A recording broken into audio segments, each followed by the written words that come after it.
Coach, first and foremost, congratulations on entering season number 20 as a head football coach. Yeah, absolutely. As you think about that number, what comes to mind? Wow, it's first of all, when I first took this job, I thought, okay, 3 or 4 years, then I'll move on and do something else. But to be able to be here for 20 years, I mean, most coaches in that time frame would have been at 7, 8, 9 different spots, and so first thing is very blessed, very grateful to be able to have been at one place as long as I have, raised my kids in the same school district. I mean, it's an anomaly in this day and age, and so feel very fortunate, and the reason is we've had a lot of good players, a lot of good coaches come through there. As a former BYU player, someone who's played against you, someone who's witnessed so many of your teams come through and, where BYU hasn't had the best luck, it is pretty remarkable to see that the success, not only being a coach for 20 years, but the success that you've had for so long on a consistent basis. This year, looking to be like it's going to be no different, being picked number 1 in the preseason polls. What are your thoughts on that? Is that something that you like, that you don't like? Do you see it as kind of an edge that you go into with the season? I think it's got pros and cons. Obviously it's a show of respect for our players and our program and what they, how they've competed through the years, and so to be recognized as the favorite, I guess, in that respect is a positive. However, it doesn't mean anything. I mean, you got to play the games, you got to line up, and the way I see it, there's 8 or 10 teams in this conference that legitimately could win it, and so no matter what happens, you got to get it done on the field. But again, it's a nice show of respect for our players and our program to have the media, at least at this point in time, say that, hey, you're projected to be number 1. As a newcomer, no less. And we should know, like, for the fans that are watching this interview, you did this in 2022. You were picked to win the Pac-12, and then you backed that up. So you've been down this road before. Granted, this is a new league, and understandably there will be some significant differences, specifically in defensive fronts and what you see. So, what are you anticipating will be the biggest change you see going from the Pac-12 and that style of play to the Big 12? Yeah, that's a good question. And I've done a little bit of research on each team. I haven't done a deep dive on anybody. I do that the week that we play them. There's no reason to get into that right now. But different venues. Travel will be a lot different. Further, it's going to be. We did the math. It was like 40% more travel than we've done in the past, and so different stadiums that we've never played in. But it works both ways. I mean, the teams that don't know a lot about us, and so I don't really see that as an advantage or disadvantage. It's just circumstantial. But we're excited to be in the Big 12.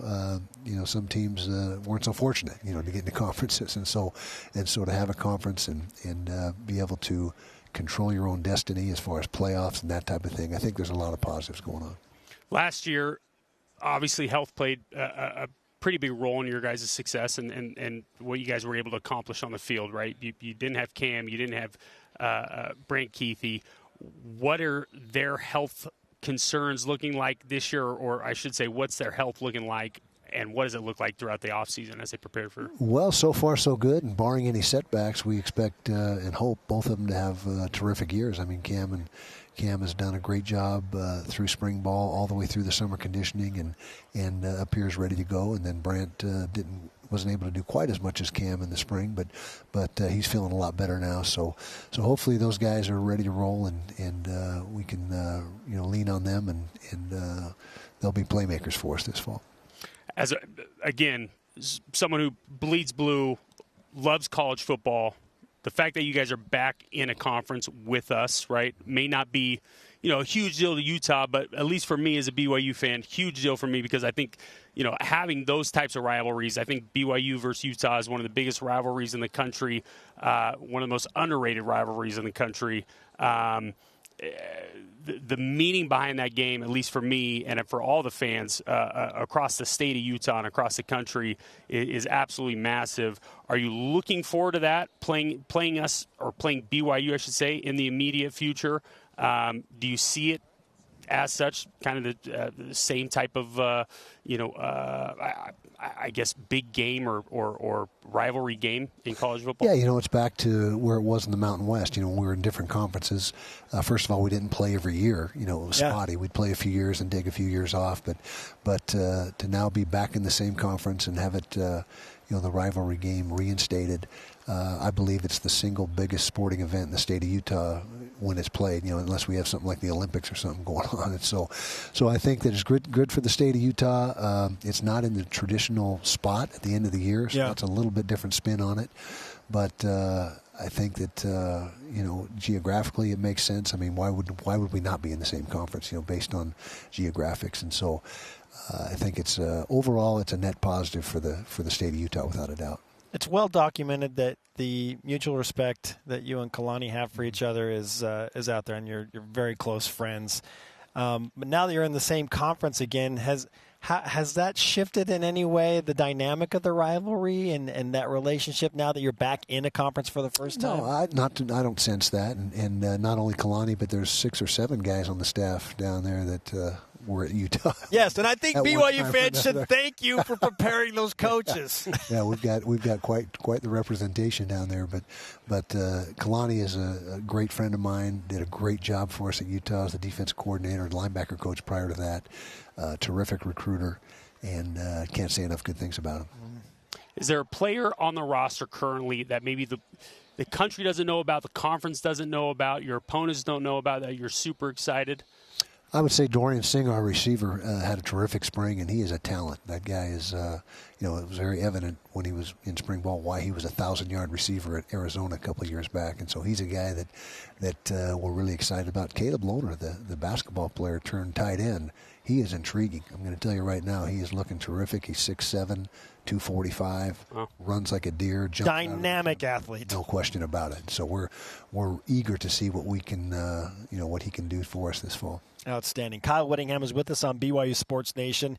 You have so much strength in your team coming back, but what do you feel most confident in at this juncture? I would say our quarterback position, and that's something that low drama is good at that position. You want to be solidified there, and although we're not solidified with the depth, 2, 3, and 4 is still a work in progress. But we know who our guy is, and got to keep him upright this season, and make sure that we do what we need to do coaching wise to try to make his preservation possible this year. What is it that makes him so strong mentally? Because, again, we just talked to him. He is such a unique, competitive person and feels unflappable. Yeah. What does he have that others don't? He's just got that it factor that you look for in quarterbacks, that moxie, that field general mentality, that alpha dog mentality. That's who he is, and he's a tough guy, and he not only has that tough demeanor, but you get him on the field and he'd take a hit and he just pops right back up and comes back for more. So he is a fierce competitor, one of the fiercest competitors. I've been at Utah a long time, and he's as fierce of a competitor as anyone that's ever come through. I don't say this lightly, but he reminds me a little bit of Jim McMahon, Coach. There you go. There's a lot of common ground there. You're right. He does. Yep. He just got that. Yeah.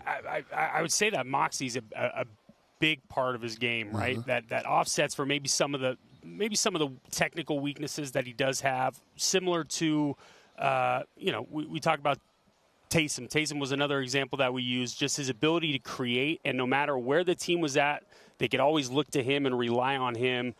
The moxie that he does have that you mentioned, that's something that cannot be taught. Exactly. Right? Exactly, and that's exactly what you look for in a quarterback is that exactly what you said, moxie is probably the best word to describe it.